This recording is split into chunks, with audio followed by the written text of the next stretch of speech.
When creating cards, I like to stamp my focal image on a base of some sort, like a circle or a square, to ground the image so it's not just floating around on my card. And there are several good options for creating a base for your image. I like to use a die cutting machine. A set of circle dies is a wonderful, really basic tool to have for stampers. This particular set is nested, so it has several different sizes of circles, and then each circle has a corresponding scalloped edge circle that you can use as a mat with your circle.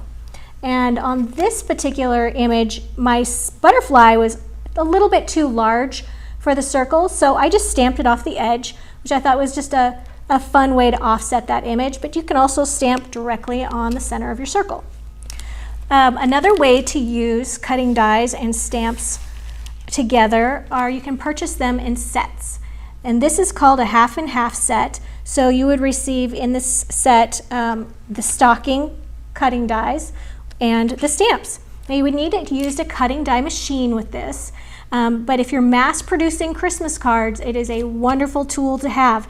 You don't have to cut out all of those images after you stamp on them.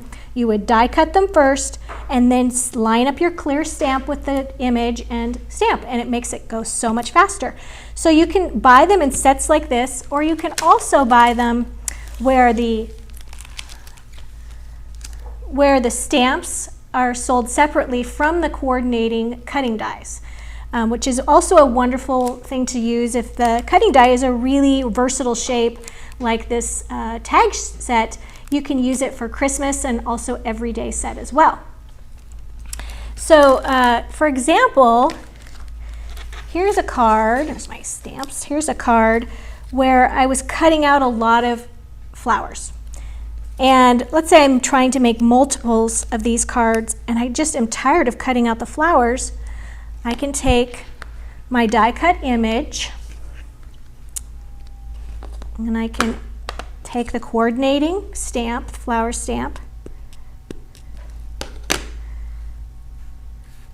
Oops, get organized here. And I'm going to align that stamp with the die cut. Press that down evenly. There. It's as easy as that, and I can just do that over and over again with my die cut shapes and not have to go to all the trouble of cutting those things out if that's something that's difficult for you. Now, if you're not quite ready to purchase a die cutting machine, there are other options for you. There's also templates, and here I have the Christmas Design Toolkit template, and they come on a chain. They're all nested together on a chain. They're great for hanging, so easy to store. You could store them in a binder, or you could just hang them on a little peg. And this particular one has a shape that I want to use. So you would just set the shape down, grab my pencil, and trace the shape.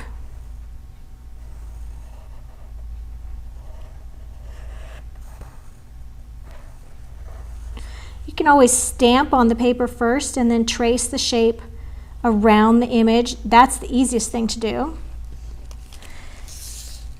And then when you cut it out, you have this great image that you can put on a card.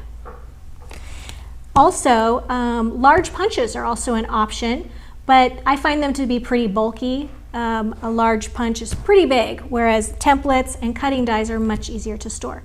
So there's some options for you for creating bases for your stamped card focals.